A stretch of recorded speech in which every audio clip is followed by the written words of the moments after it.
What's up, guys? Today I wanted to give some advice to those of you who are training jiu-jitsu and are aspiring to become professional grapplers and compete at the highest levels of our art. The first thing I want to tell you guys is if that's your aspiration, you should be training at a school that can help you meet that aspiration and meet your goals. Not every school is built to train competitors to the highest level. They may not have the training schedule that you need. They may not have they may not have coaches or a program that's geared specifically towards competitors. So if that's the case, maybe you should consider going to a school that will help you achieve those ends. Once you're at a school where you feel the coaches and the environment are supportive and conducive to what you want to do in terms of, getting to the highest levels of jiu-jitsu, the next thing you should do is make sure you are consistent with your training schedule. You are not a hobbyist. You are not able to skip practices. You should be at every single practice. You should always be doing something every single day to work towards your goal. You are not trying to become a black belt. You are trying to become one of the best black belts, right? So, given that, the standards and expectations for you in the school in terms of what you do every single day are going to be higher. And that's a necessary thing, guys. More pressure is going to be put on you, but pressure turns coal into diamonds, and that's what your coaches are going to try to do to you. But it's not just up to them, it's up to you. You guys have to put in the work, and you have to make sure that you're every single day putting as much effort as you can working towards that. So be consistent with your training schedule. You should be training, if not every single day, you should at least be doing something every day to work towards your goal. Obviously, rest days are important, but even on your rest days, there are things you can do. You can watch tape. You can watch professional matches. You can look up some techniques to add to your game. There's always things that you can do.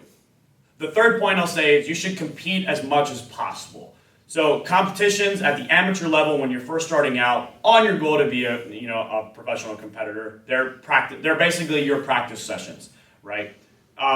You should be competing as often as possible. I would say twice a month. That's a good amount. That's not every single weekend, but it gives you a lot of things that you constantly have to train for, and you get used to competition. You get used to the pressures put upon you in competition. You get used to implementing strategies that will lead you to effectively implement your game. It's very important that you do it. It's a skill set on its own. It's going to be very difficult if you've never competed before. You can be a very good grappler in the gym, but if you've never competed before, you've never had that pressure thrust upon you, you've never had to deal with the strategies that are at play depending on the rule set, you're not going to be as successful as someone that's prepared with tons of competitions to get to that point. So make sure you guys are competing as often as you can. And remember, look, there's going to be failures, okay? The first time I started competing in the advanced division, I lost 11 of my first 12 matches, okay? I actually won my first one, and then I went on an 11-match losing streak. So it happens. It's a part of the process. The goal is to get you to the point where you're getting put on these invitationals where you can win money, where you can build your brand and grow your name. So that's the goal. The amateur competitions are just getting you to that point, so make sure you do them often. The next thing I'll say is that when you're training for competition, you should be training to complete exhaustion 1 to 2 times per week in order to build your cardio, in order to be able to not get tired when you're training and be able to implement your game, when there's a high-paced match that you're going into. So doesn't need to be every day. In fact, I do not believe you should be training hard every single day, okay? 1 to 2 times per week seems to be, for most sports, what their athletes do in terms of maximum exertion, right? Everything else is building skill sets and building things around your performance. So the other days, if 1 and 2 days are your hard days, right, the other 5 to 6 days should be primarily technical work, okay? You should be looking to expand your knowledge and ability to implement techniques and strategies into your game and improve upon those things. You can also work on your athleticism, which comes to my next point. You should be doing a lifting routine, okay? This is going to not only strengthen you, but it's going to be better for preventing injury.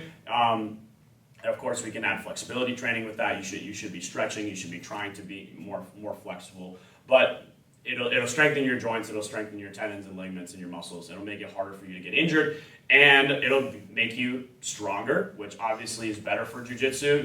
Everybody knows that if you have two grapplers and they are of the same technical and strategic skill, but one of them is stronger, the stronger grappler is going to win almost every single time. So, it's just an additional thing you can add to make you better, so you might as well do it. The next thing I'll say is you should invest in your jiu-jitsu. I've spent thousands of dollars on private lessons and going to seminars from some of the best competitors in our art, and I can say that those things have definitely helped me improve much faster, and it's helped add things to my game that I otherwise would not know, would not have attained. And it's important to do that because you also get to roll with the high-level competitors sometimes at these seminars, at these private lessons that you may take with them, and that's definitely going to bring your game up to the next level. You'll be able to see what they do, you'll be able to see what your weaknesses are when you roll against them, and obviously that's super important for your development. And the last thing I'll say is you should cross-train, okay? Even if you're at one of the best schools in the country, you should cross-train, you should go to other schools, you should train with other competitors and see what differences there are in their games and how you can counter that, how you can maybe implement some of those own things into your own game in order to continue to improve. If you self-isolate yourself and you only train with the people that are around your school, you may get used to certain styles. So you need to be exposed to other things, you need to be exposed to other attacks, you need to be exposed to other defenses to what you do. This is all important in order to improve. So those are my tips for people that are looking to become competitive grapplers. So I hope you liked the video. If there's anything you want to expand upon or you want to leave a comment if you disagree, please do. Helps boost us in the algorithm. Also like and subscribe to the channel. Thank you guys so much, and I hope you guys have a great day.